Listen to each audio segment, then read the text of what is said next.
So put that in your pipe and smoke it. Hola amigos, ¿qué tal? ¿Cómo estamos? Espero que todos estéis bien. Stuart here from Spain Speaks with an update video today. Go for a walk around my local neighbourhood here with the dog, as I normally do, and have a bit of a chat about what's going on here in Spain this week. So let's go. Now, a quick weather update for today, Wednesday, the 7th of December. As you can see, a bit overcast, a bit cloudy, not raining. It has been raining a fair bit recently. Been quite wet the last few days, but not today. Rain back again tomorrow, apparently. But that's good news because, as we know, Spain is in the middle of a drought in some parts of the country, and we need every drop of water that we can get. The temperature's not too bad, around 12 degrees Celsius today. I think the max is going to be, so I can live with that. So, as I said, the 7th of December today. Strange week this week here in Spain. It's a public holiday week, let's say.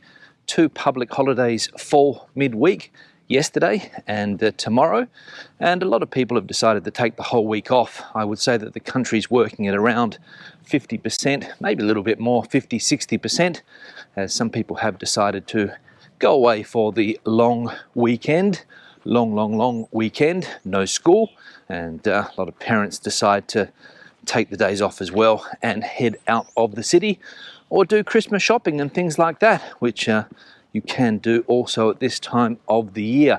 So a bit of a dead week, let's say, in Spain this week. In fact, the whole of December here in Spain is a fairly unproductive month, given the amount of public holidays, Christmas also. And as we know, the Christmas period here in Spain is very, very long, starting around the 23rd of December, 23rd, 24th of December, and going all the way through to past the 6th of January. So not a lot gets done over that period, and in general, as I said, the month of December, a fairly slow month. Now, as I just mentioned, 2 public holidays this week, national public holidays, meaning that they are celebrated in all of the 17 autonomous communities here, plus the 2 autonomous cities, Ceuta and Melilla, down there in the north of Africa. So nobody worked yesterday, nobody working tomorrow. Well, some people do work.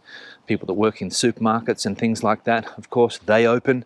But the rest of the population enjoying public holidays. And what are we celebrating here in Spain? Well, yesterday, the 6th of December, was the Spanish Constitution Day, the day that the Constitution here in Spain got the okay back in 1978, the 6th of December 1978. So a fairly new constitution, because as we know, Spain came out of that dictatorship and needed a new constitution, because during the Franco times, I imagine there wasn't a constitution. Don't quote me on that, but let's just say that Spain wasn't the most democratic country during those decades. And of course, every year on the 6th of December, the same conversations are had by citizens and politicians about the Constitution, whether there needs to be changes, whether it still does its job, if it has or not served Spain well over these last 44 years or so. Those are some of the questions that pop up every year, and normally you hear the same answers. In general, I think the consensus is that the Constitution here works fairly well, although there are people around the country that would like to see changes. For example, some people in Catalonia and some people in the Basque Country, but that's another story. And a few minor tweaks could be made to the Spanish Constitution, but hey, I imagine there are many constitutions around the world that could do with a few minor tweaks every now and again. But anyway, the 6th of December here in Spain, Spanish Constitution Day. Work day today, the 7th, and then again tomorrow another public holiday. What's that public holiday for? Well, it is for the Immaculate Conception Day, still celebrated in this country every year on the 8th of December. And I mentioned in yesterday's live stream that here in Spain you'll come across quite a few women with the name either Inmaculada, Immaculate, or Conception, Concepcion. Quite popular names here, maybe not with the younger generations, but with women around the ages of 40, 50, 60, 70, some of the older generations, common names, and a lot of people will go by the diminutive Inma or Conchi or Concha if their name is Concepcion. So the day of the Immaculate Conception, the 8th of December, a popular religious holiday in this country. And I think the majority of public holidays here in Spain are religious based. The Christmas period, of course, religious holidays. The Easter period, of course, religious holidays. And Spain celebrates various saints' days and Virgin days throughout the year. For example, the 12th of October is the day of the Pilar Virgin, celebrated in Zaragoza, the city of Zaragoza here in Spain. But here in Spain, the rest of Spain, the day is known as the Dia de la Hispanidad, or the Spanish National Day. But the original celebration was for one of those Catholic virgins.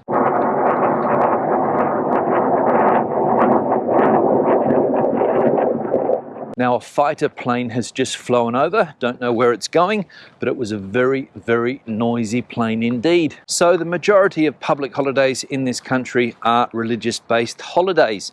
Somebody the other day said in the comment section, Spain seems to have a lot of public holidays. Around 14, I think. There are 12 national holidays, and then there's 2 local holidays as well. So around 14, I think. But there could be some autonomous communities that have more and some autonomous communities that have less. But here in Madrid, 14 public holidays. So if that's a lot, I don't know. But compared to some countries, for example, England, it is quite a lot. Now this building here on the corner, as we can see, La Cantina, or La Posada del Alcalde, as it used to be called, was a business that was up and running a few years ago. Now, no.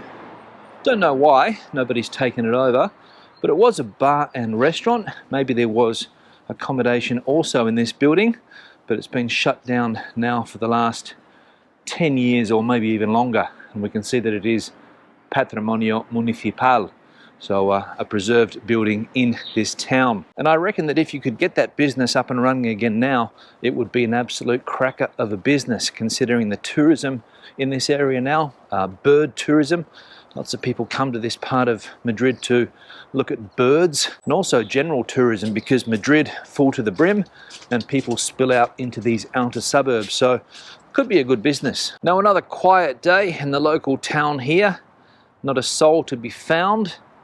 Don't know what the reason for that is. I imagine that there are a few people away, as I said before, given the public holidays this week. And I don't think too many people would be hungover today because there was no celebration from a Spanish football point of view last night. Maybe a few Moroccans were out and about on the tiles last night because of their victory in the World Cup over Spain, but no Spanish celebrations, unfortunately, for the local population. My local town here getting into the Christmas spirit with a couple of decorations up here in the Town Hall Square, the old Town Hall Square that is. Town Hall there in front, church over here to my left. Let's go and see if there's anybody celebrating Mass at the moment. No, can't see too many people in there. And if you're looking to do the Camino de Santiago, that is the distance, 703.5 kilometers to Santiago de Compostela. So the football result yesterday, a bit of a tragedy for the country, as I said. Spain going down in the final 16 to Morocco. A lot of people thought that Spain could win the tournament, or at least they were up and about a couple of weeks ago after that 7-zip victory over Costa Rica. But as somebody told me yesterday, apart from that victory, they didn't win another game. They drew against Germany and lost to Japan. So Spain not in the best form for this World Cup. However, the same cannot be said about Spain's neighbour to the west, Portugal, who absolutely smashed Switzerland last night 5-1, and without Cristiano Ronaldo, who, let's be honest, is at the back end of his career.